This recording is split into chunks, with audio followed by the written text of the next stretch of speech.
Guitar বাজাচ্ছেন পরমব্রত চট্টোপাধ্যায় আর গান গাইছেন পিয়া চক্রবর্তী। স্বামী স্ত্রীর সুন্দর যুগলবন্দির ভিডিওটি শেয়ার করলেন অভিনেত্রী শুভশ্রী গাঙ্গুলি।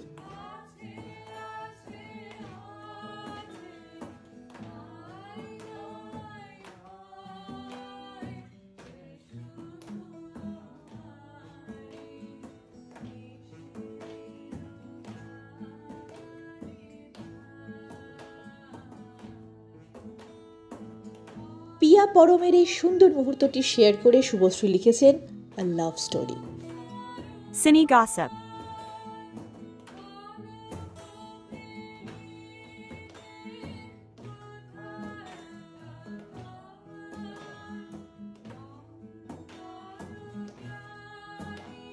কেমন লাগলো পিয়ার গান আর পরমব্রতর গিটার জানাতে ভুলবেন না।